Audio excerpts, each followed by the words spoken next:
Bueno, entonces vamos a realizar nuestra primera clase de teoría procesal penal 2. Es una asignatura interesante que tiene que es muy antigua, pero al mismo tiempo bastante moderna, porque existen muchísimas aportaciones modernas provocadas esencialmente por las transformaciones que han existido en el derecho penal material, en el derecho constitucional, penal constitucional y en el derecho constitucional propiamente, y también por el nuevo influjo del derecho internacional de los derechos humanos. Eso ha modificado por completo las instituciones procesales. Vamos a empezar con una pregunta sencilla. Ustedes ya conocen en su gran mayoría, bueno, nuevos aquí, me parece, el compañero Paredes, no lo conozco.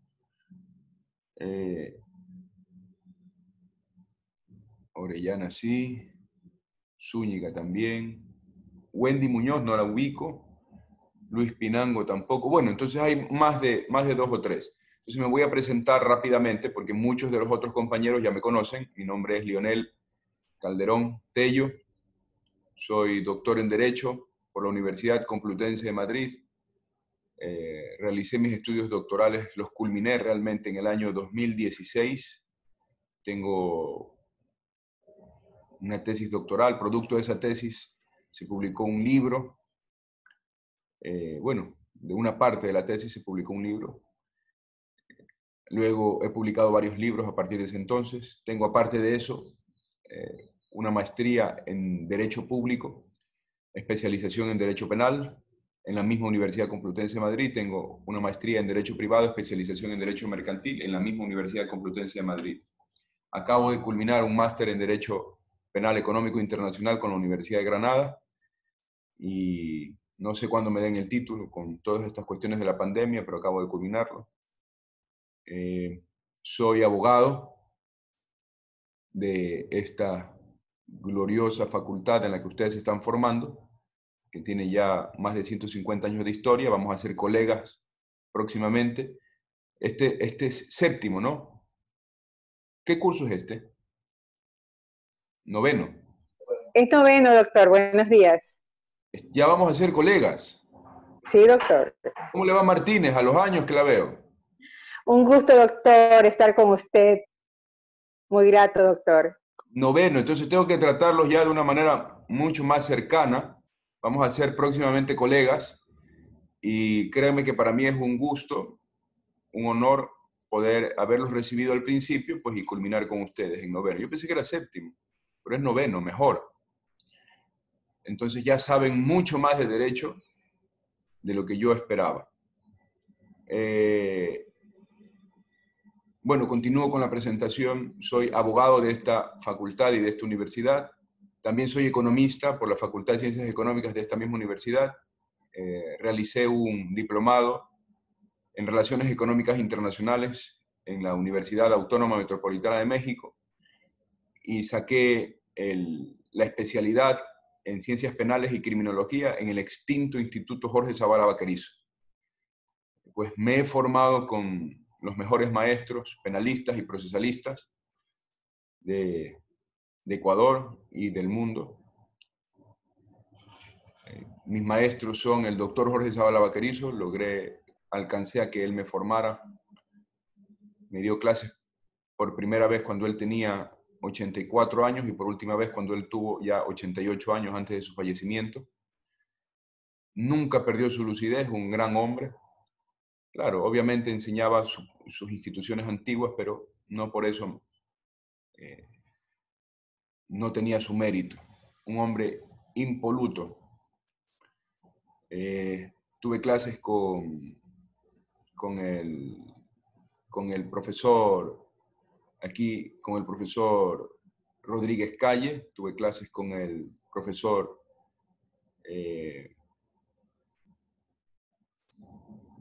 Alarcón, con el profesor Zurita, tuve clases con el profesor Bodero. Bueno, en España he recibido clases de Enrique Gimbernat Ordey, de Enrique Bacigalupo Zapater, Jesús María Silva Sánchez, Silvina Bacigalupo, mi maestro Javier Sánchez Vera Gómez Treyes.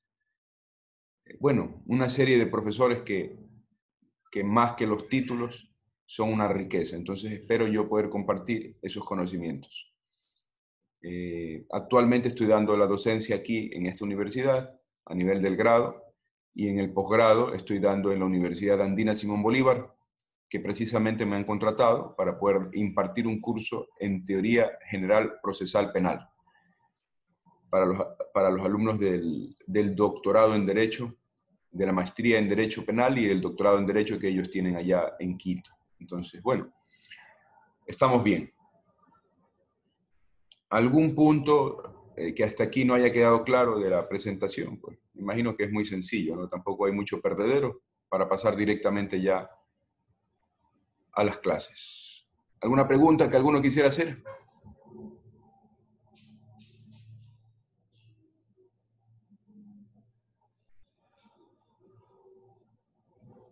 Bueno, ojalá volvamos pronto a la presencialidad, ¿no? Se vuelva ya, o no les gusta ya la presencialidad. Ya no quieren, ya se acostumbraron a este método. Muy bien, entonces, derecho procesal penal. 2 es, ¿no? Entonces eso significa que ya han visto instituciones, ya tenemos que ir directamente al grano. Pero vamos a ver, ¿qué es el derecho procesal en general? ¿Quién me puede dar una explicación?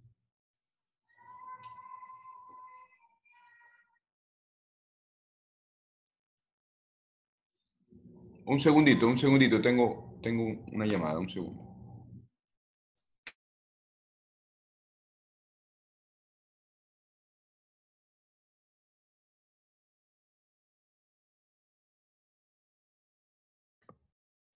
Mil disculpas.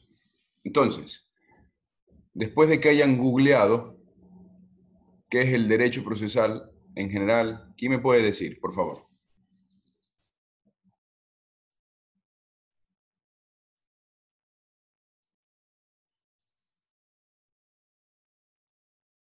Vamos.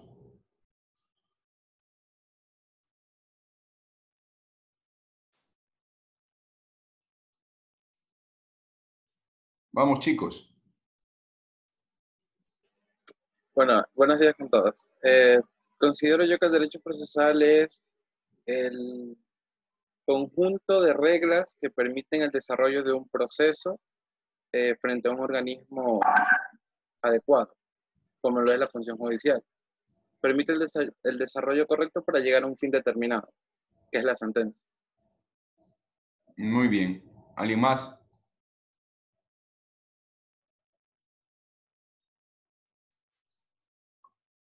Opiniones, ¿qué más? Buenos días. El derecho procesal sí hace referencia a normas que indican cómo se debe evocar un proceso. Por ejemplo, establece si se presenta la demanda, ante quién se debe presentar la demanda, en qué momento, con qué requisitos y otras condiciones más para poder llegar a una sentencia y resolver el caso que se haya presentado ante un juez. Muy bien, Mariela. ¿Alguien más?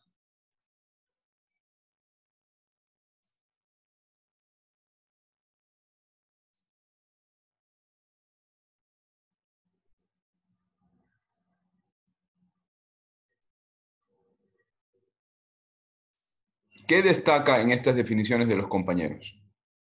Destaca que se trata de un conjunto de reglas, es decir, un sistema normativo.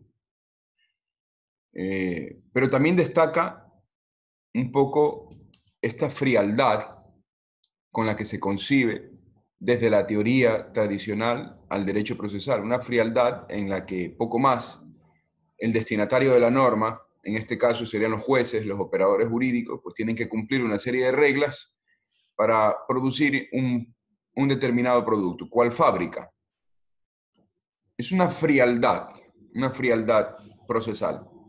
Esta frialdad procesal está vinculada al método, ¿no? El derecho procesal que es histórico. El derecho procesal es histórico, nace con el derecho sustantivo, porque para poder establecer o proteger o conducir o resolver un determinado problema jurídico, que hay alguien aquí que quiere que lo admita, un determinado problema jurídico, pues siempre ha hecho falta que se establezcan unas reglas adjetivas para que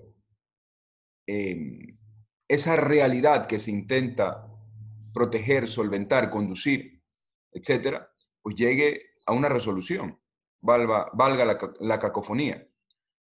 Pues entonces, derecho material siempre ha existido junto con el derecho adjetivo o procesal. Siempre. Junto a una norma adjetiva, perdón, sustantiva, siempre ha existido una norma adjetiva. Muchas veces no un corpus iuris.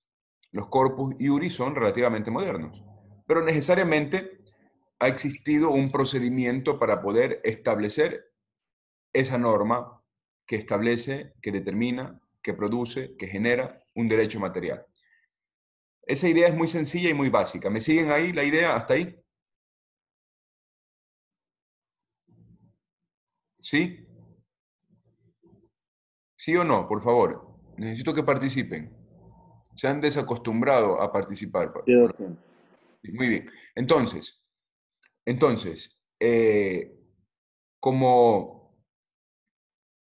es lo que ha sucedido?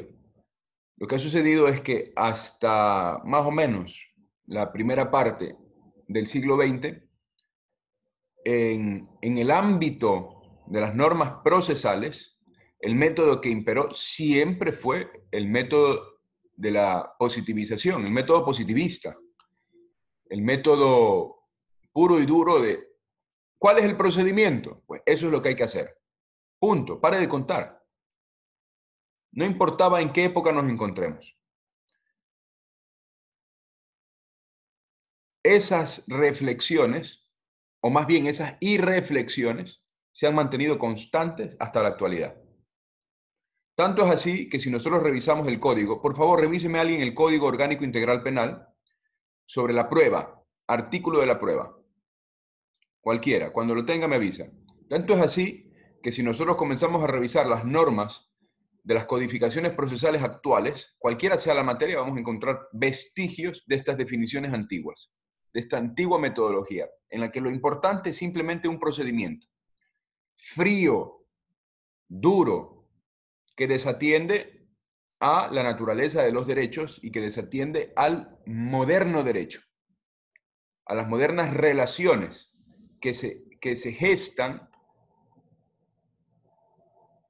o sobre las que debe decidir el derecho. El derecho debe decidir sobre personas, nada más y nada menos. Entonces el derecho procesal debe estar imbuido también de estos caracteres. Estos caracteres no son solo propios del derecho material o del derecho sustantivo, sino son propios de toda la normatividad, incluidas las normas procesales. Entonces, ¿qué es lo que vamos a hacer? Una de las pretensiones de nuestro curso, una de las pretensiones más importantes de nuestro curso, va a ser pasar por el tamiz de la materialidad, de la moderna materialidad, del derecho fundamental, del derecho penal material y del derecho internacional de los derechos humanos, las normas procesales. Porque estas normas procesales no nos dicen nada de esas definiciones sistemáticas, avalorativas, incluso restrictoras de derechos, me atrevería a decir. No podemos resolver adecuadamente los problemas a los que se somete el derecho procesal penal actual, que trata sobre los derechos más importantes de las personas. Doctora, Sí, Jenny. el artículo 453 del Código Orgánico Integral Penal. ¿Qué dice? El epígrafe. ¿Qué dice el epígrafe?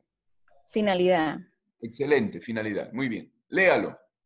La prueba tiene por finalidad llevar al juzgador al convencimiento de los hechos y circunstancias, materia de la infracción y la responsabilidad de la persona procesada. Pare ahí al machi. Convencimiento. Llevar al convencimiento al juzgador. Pero ¿cómo vamos a...? Pónganse ustedes a pensar. ¿Qué procedimiento para más mediocre? ¿Qué teoría general ha imbuido ha fundamentado, ha servido para establecer una norma procesal tan paupérrima que la finalidad de la prueba es convencer al juez. Pero vamos a ver, ¿quién es el juez?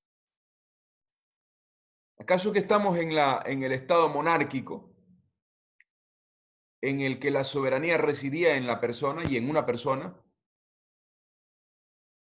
Estamos en el estado de derecho y el juez actúa ahí ¿en nombre de quién?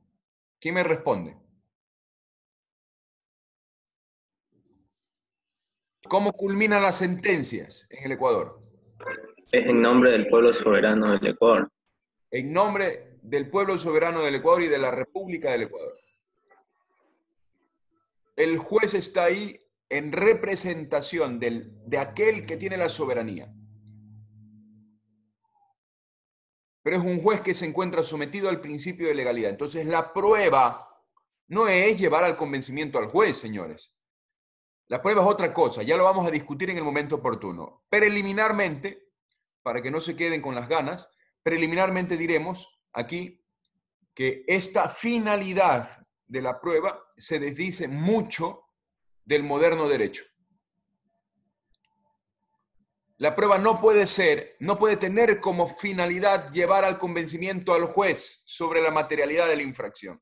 La prueba tiene que tener como finalidad algo más. Por ejemplo, se me ocurre aquí el lograr que las partes ejerzan adecuadamente el ejercicio de la defensa. Que las partes obtengan del juez la tutela judicial efectiva, que se garantice los mandatos de previsibilidad, de coherencia, que se encuentran íncitos en la seguridad jurídica.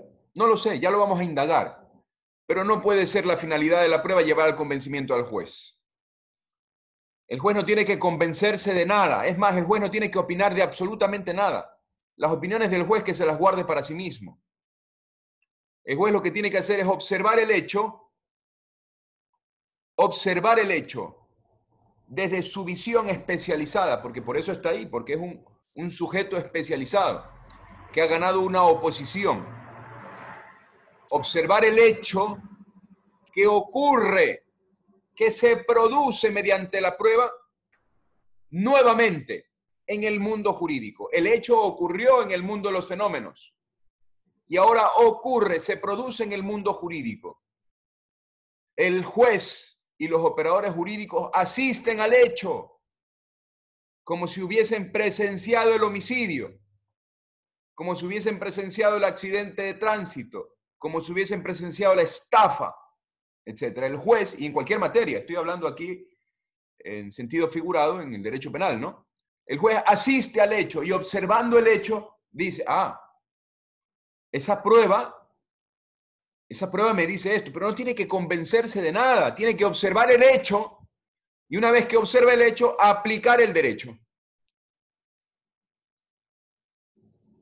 Es indiferente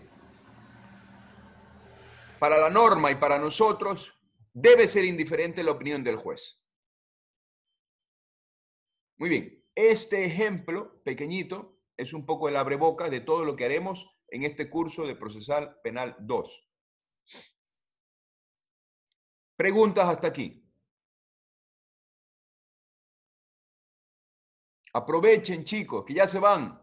Ya se van. Seguro han tenido buenos profesores y seguro han tenido malos. O unos mejores que otros. No hablemos de malos. Unos mejores que otros. Aprovechen que tienen la oportunidad ahora de contar con una persona que ya les ha dado previamente clases, que está formado, que litiga, etcétera, para hacer preguntas. Vamos. ¿Alguna pregunta?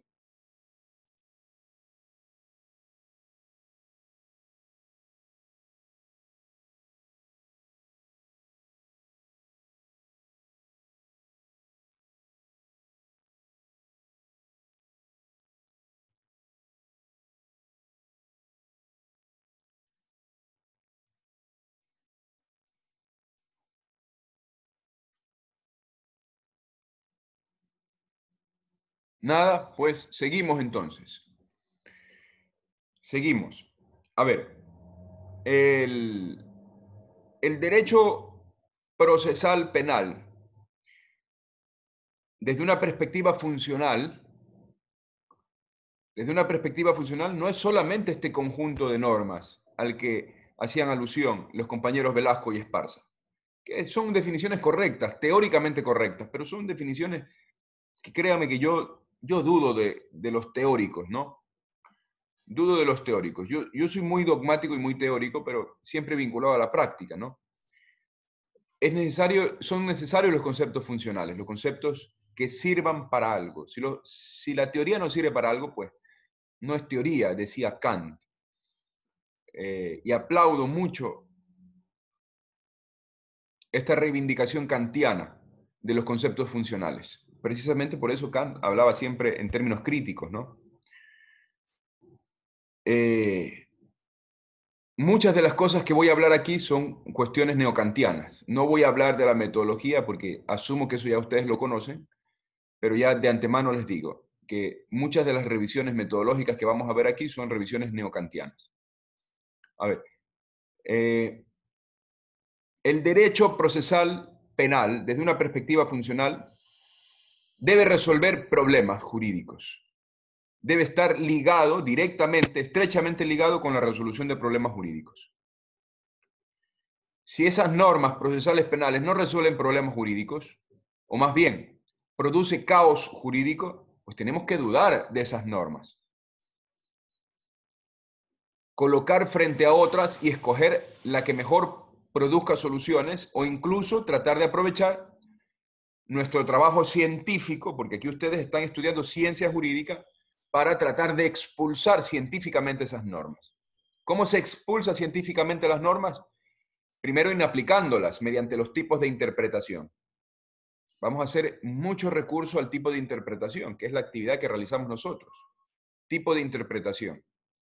Para inaplicar normas, para escoger las que se deben aplicar y en algunos casos para sugerir a aquellos que tienen la potestad de expulsar normativamente, por ejemplo, la Corte Constitucional o el Legislativo, para que se eliminen esas normas, se transformen esas normas. Esa es la siguiente pretensión del curso de Derecho Procesal Penal 2. Tratar de estudiar las normas en sentido crítico. Si las normas no sirven para algo, o sirven para muy poco, o no sirven para nada, pues tendremos que dejar sentado ese aporte. Esa sería la segunda pretensión. Y la tercera pretensión, importante, sería que los contenidos del sílabus, con sus respectivos objetivos, pues logren calar en este curso, en ustedes. Logren calar. Es decir, que ustedes puedan conocer qué es el procedimiento ordinario. Bueno, en teoría ya deben conocer todas estas cuestiones. Vamos realmente a practicar. Pero bueno, ¿qué es el procedimiento ordinario? ¿Cómo se diferencia de los procedimientos especiales en materia penal? ¿Cuál es el procedimiento en materia de tránsito? ¿Cuáles son las reglas básicas de una instrucción? ¿Qué es una instrucción? ¿Qué es una investigación? ¿Cómo se desarrollan las diferentes audiencias desde la preparatoria de juicio hasta llegar a la de casación? Bueno, hay una audiencia interesantísima que casi no se estudia, que es la audiencia de revisión. Ojalá que nos dé tiempo para estudiar la audiencia de revisión, que es muy bonita, muy interesante. Pero bueno, trataremos de llegar a la audiencia de casación y el recurso de casación, que es una maravilla, una joya del ordenamiento jurídico y que muy pocos saben y muy pocos utilizan. La joya de la corona del ordenamiento jurídico, la casación penal, no la casación en general, sino la casación penal es una maravilla. Ya lo vamos a ver. Las audiencias en materia penal, la oralidad, las garantías, etc. Vamos a ver todo esto de la mano de este compendio de normas. Entonces vamos a empezar. ¿En qué libro empieza el derecho procesal en el Código Orgánico Integral Penal? Vamos. ¿Qué libro y qué norma? Todos tienen que tener su código a la mano.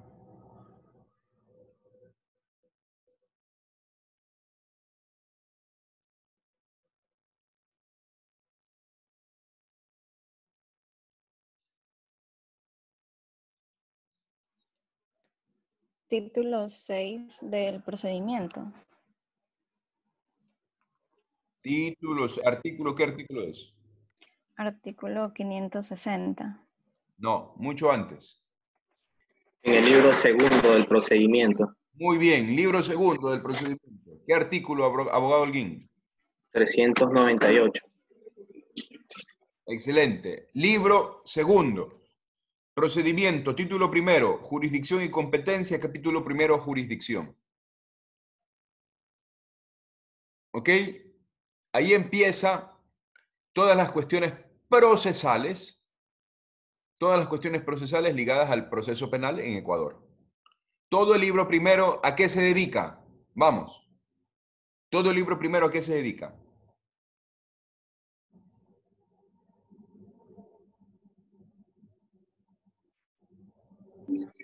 A la jurisdicción y competencia. Estamos en el libro segundo. El libro primero del COIP, ¿a qué se dedica? A A los la infracción delitos e penal. infracciones. Infracción penal. Se dedica a regular, a establecer todo lo relacionado con las infracciones. La parte general de las infracciones y la parte especial de las infracciones penales. O el código ha decidido denominarlas delitos en particular. Muy bien. El libro segundo, título primero, ¿a qué se dedica? Jurisdicción y competencia. Muy bien, jurisdicción y competencia.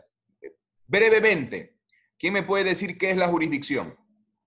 Brevemente, rápido, vamos a ir rápido hasta llegar a lo que nos toca empezar hoy día.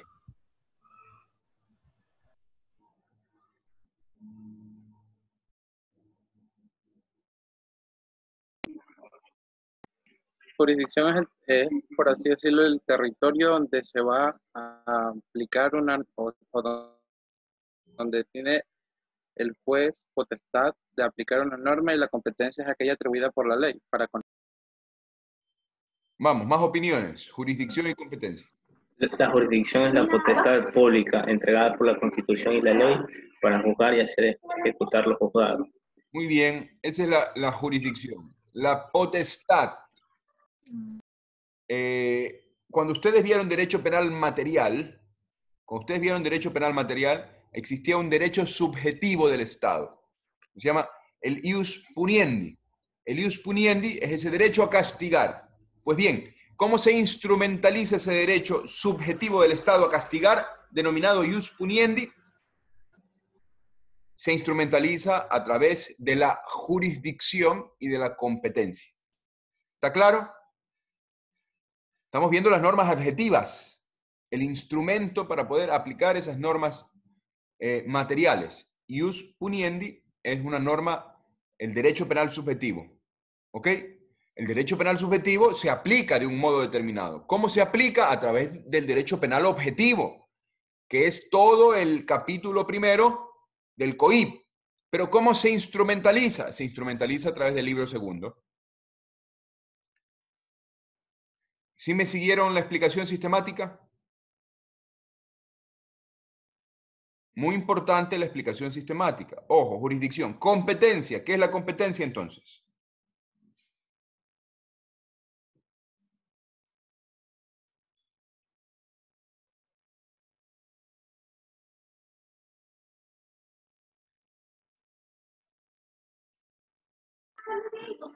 Es el ámbito material de actuación de la jurisdicción en razón de la materia, el territorio, las personas y el grado.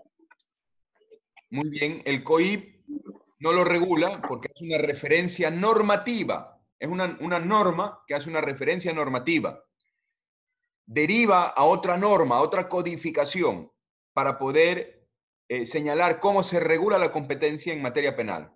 ¿A qué norma hace referencia el COIP? Al Código Orgánico de la Función Judicial. Excelente, al Código Orgánico de la Función Judicial. Y señala, la competencia en materia penal se regulará de conformidad a las reglas establecidas en el Código Orgánico de la Función Judicial, que son precisamente las que previamente el compañero Holguín nos había señalado. A ver, compañero Holguín, repita, la competencia, ¿cómo se estructura? sea, la competencia es el ámbito material de actuación de la jurisdicción en razón de la materia, el territorio, las personas y el grado. Materia, territorio, personas y grados. Eso ya lo conocen ustedes, ya no voy a repetir aquello, eso ya lo saben. Tienen que ir revisando, vayan revisando y recordando. Estamos haciendo un repaso muy sencillito de los conceptos que a mi juicio me parecen más importantes para poder dar mi curso, ¿no? Principio de oportunidad en el marco de la competencia, penal. ¿En qué consiste el principio de oportunidad?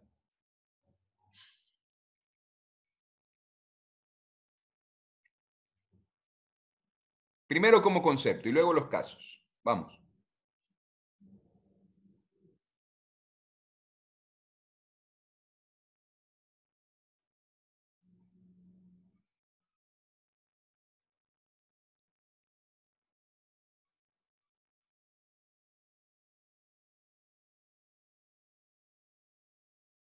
¿En qué consiste el principio de oportunidad? Tan flojitos, ¿qué ha pasado? O sea, tengo entendido que el principio de oportunidad es el principio que tiene la Fiscalía General del Estado para acusar o no de un delito. A ver, el principio de oportunidad es, es un derecho, una facultad que tiene el Estado, Abraham. El Estado de decidir en determinados casos a quién impone o no impone una sanción, qué hechos investiga o no investiga. Ahora, con base en ese derecho, esa facultad ligada al ius puniendi, pues se ha regulado un específico derecho en el marco del titular de la acción penal, que es el fiscal, para que el fiscal, según ciertas reglas, en dos puntuales casos, decida si inicia o continúa con las investigaciones.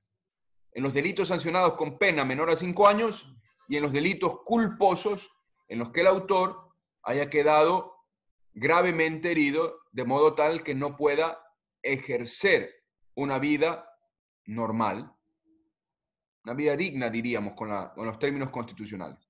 Porque se entiende que existiría, entre comillas, una pena natural, una poenis naturalis.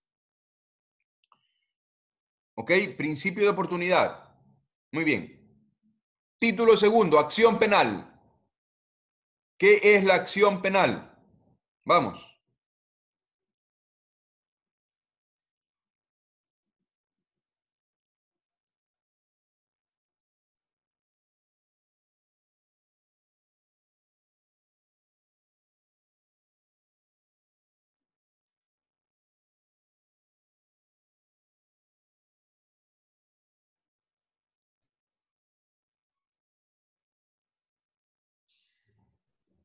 ¿Qué es la acción penal?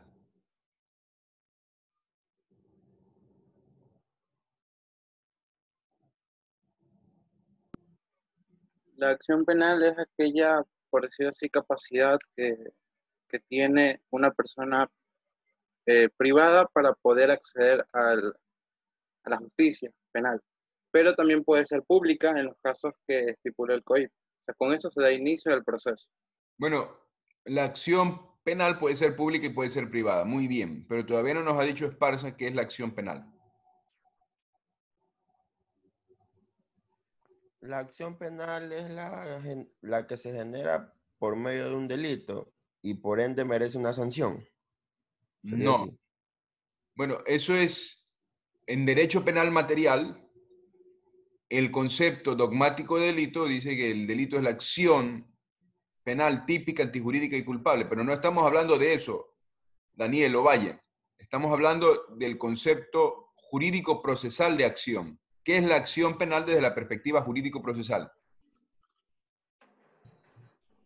Es el ejercicio del derecho de acción de cada ciudadano para estimular el órgano judicial, en este caso el órgano judicial penal.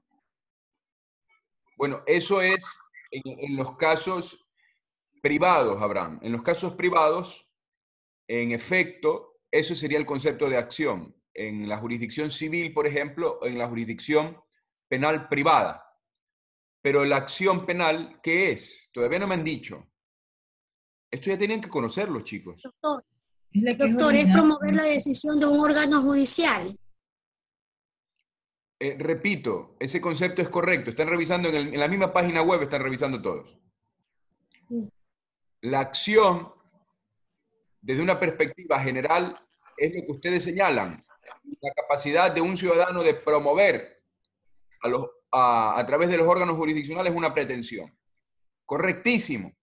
Pero eso es en el marco privado. Y cabe incluso en el ámbito penal en las acciones privadas.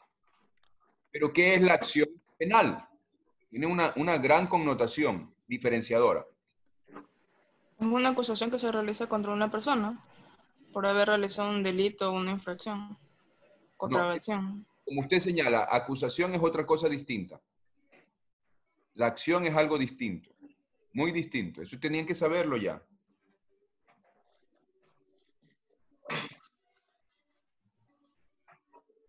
A ver. Voy a parar aquí y se conectan todos otra vez para hacer la segunda sesión, ¿ok? Para que quede registrada la segunda sesión. Nos conectamos inmediatamente.